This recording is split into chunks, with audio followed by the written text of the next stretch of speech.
Hey there guys, it's late at night, it can't be too terribly loud because I do have roommates, and I haven't uploaded a video on my YouTube channel for about a month, though I have been hard at work, or hard at play, however you look at it, making stuff and doing cool things in Path of Exile on my Twitch stream.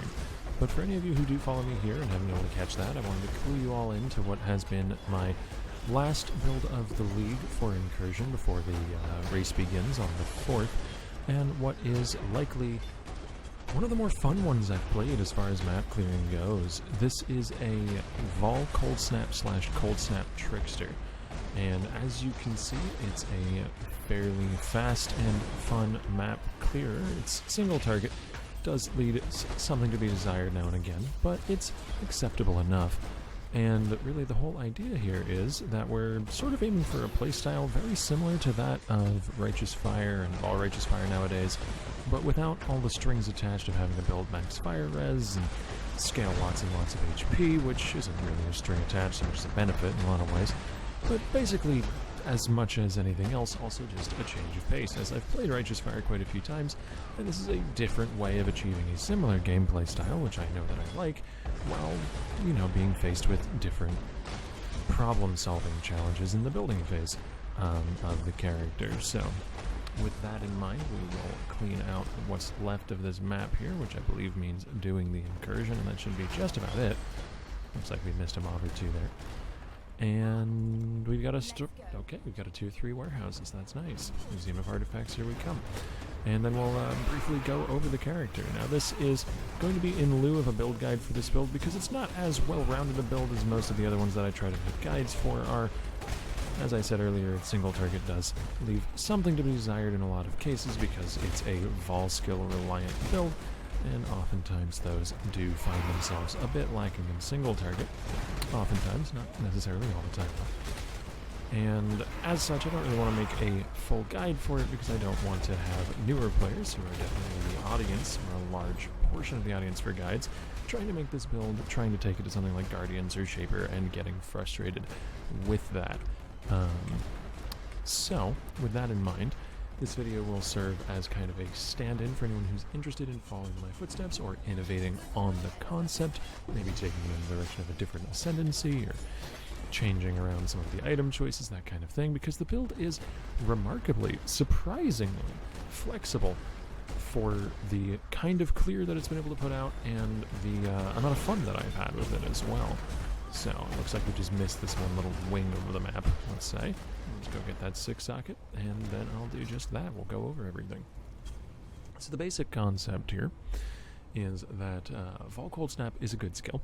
What Vaal Cold Snap does, for anyone who hasn't played it before and wasn't paying a lot of attention during the map clear portion there, is it summons effectively a cold snap that follows you around everywhere you go. And for those of you who haven't seen the new cold snap, you drop a chunk of damage, so you drop this sort of cylindrical shape that damages enemies, and then that will leave behind chilled ground, which slowly spreads out, and the chilled ground will do a damage over time effect, which is what we're scaling as a Trickster. So we're not scaling the initial hit, though that is perfectly doable actually with Cold Snap, and the base damage there is pretty good too, as well as the damage effectiveness, but I've opted to go with scaling the damage over time effect, because that's what allows you to take real advantage of Vaal Cold Snap, because you want to build a lot of duration if you're scaling the damage over time, and in order to actually use Vaal Cold Snap to its full effectiveness, you need a lot of duration. As you can see in about midway through the text there, my skill duration is 12 seconds, my soul gain prevention is 14, so naturally that means I'm 2 seconds away from being able to generate souls for Vaal Cold Snap with Vaal Cold Snap, but through the use of this 1 Alk to 3 Chaos Flask, depending on how good of a roll you want to get, you can, if we look at my stat now, get your soul gain prevention down to 7 seconds with a bit of flask effect on the tree, cutting it in half, which is pretty crazy. And then, of course, the differential between skill effect duration and soul gain prevention is in your favor. And instead of having no time at all to regain souls for another use of the Vaal skill, you have, what would the math be? That would be 5 seconds in which to regain souls, which is ample time if you're going at, you know, Brightbeak shield charge speeds to find another pack or two and refill, because this flask also makes it so that you have reduced soul cost, which will also scale off of flask effect.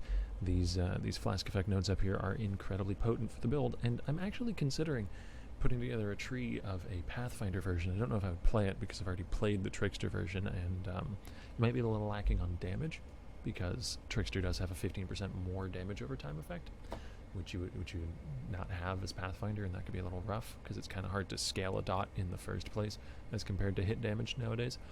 But still, it's an interesting concept, since this little flask here and the Soul River variant as well, the upgraded one, are both so incredibly potent for this build that going for an ascendancy like Pathfinder and scaling a ton of flask effect might be a really good idea. But just quickly going over the rest of the gear here, as I said, it's rather flexible. Just have a pretty simple rare belt here. Had the life and res total that I wanted. Obviously this could be improved simply by being a Stygian Vice. That would be nicer, but this is what I was able to find this late in the league. Got a pair of opal rings. These can just be regular rings as well. The 50% increased daily damage is pretty significant because, again, you don't have a ton of scalers for a dot build as compared to other builds nowadays. They've kind of fallen behind, I'd say. We've got some spell damage, cold damage, life, res. This late in the league, this thing only cost me like 20c. It's a very simple amulet.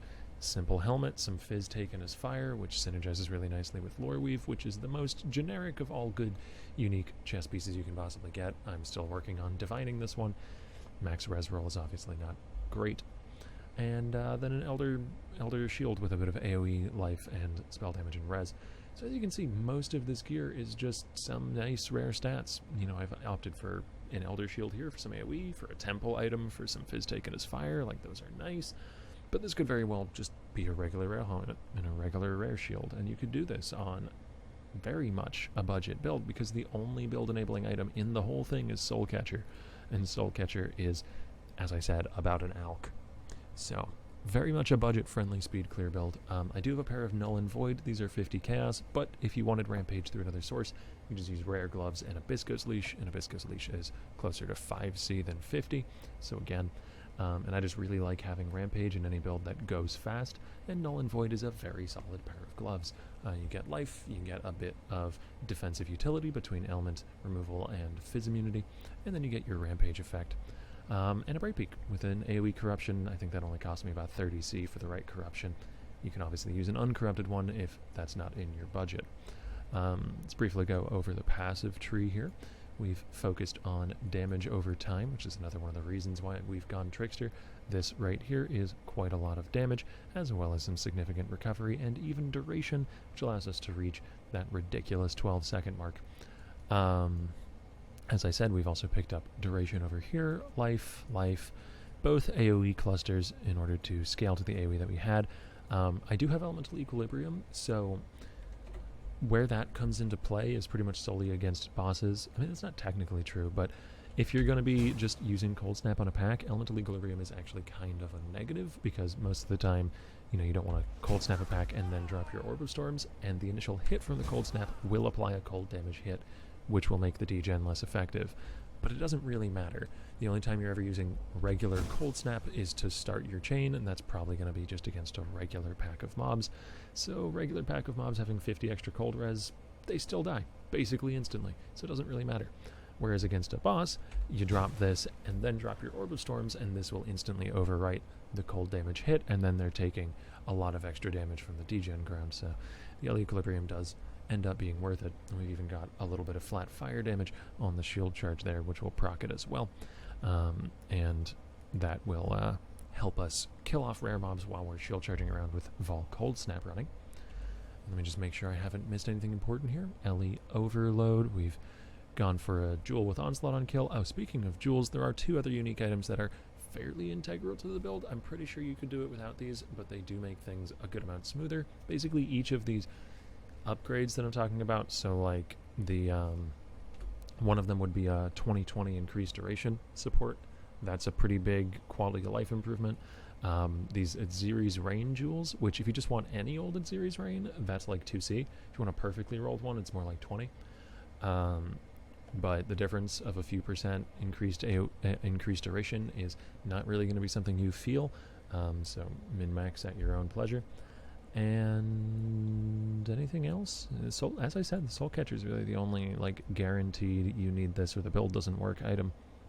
Yeah, everything else is pretty optional, pretty substitutable. Which means if you wanted to take this down into some lower tier maps, maybe farm tier 3 maps, maybe farm a specific tier 3 map that has a headhunter drop in it, you know, like a doctor card in it.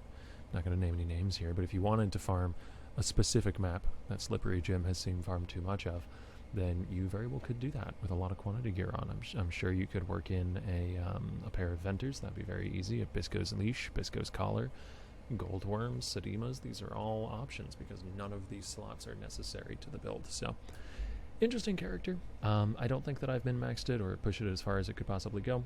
I'm very certain that Vaal Cold Snap has some potential to be taken further than even I've pushed it, but as I said, the race will be starting in a few days and I've got other builds to see to. So if anyone wants to take this as a jumping off point and, you know, run with it, maybe in the upcoming race or just in the league if you're not going to be playing the race or something like that, I would love to hear what you do with Vaal Cold Snap in general. You know, whether you take it in the Pathfinder direction or maybe do an occultist and try and work in some chaos explosions, that sounds really cool too. But other than that, thank you all for watching. I hope you enjoyed today's video. And yeah, there should be more coming out soon. I'm going to be trying to revitalize this channel here. So, as I said, thanks for watching, and I'll see you in the next one.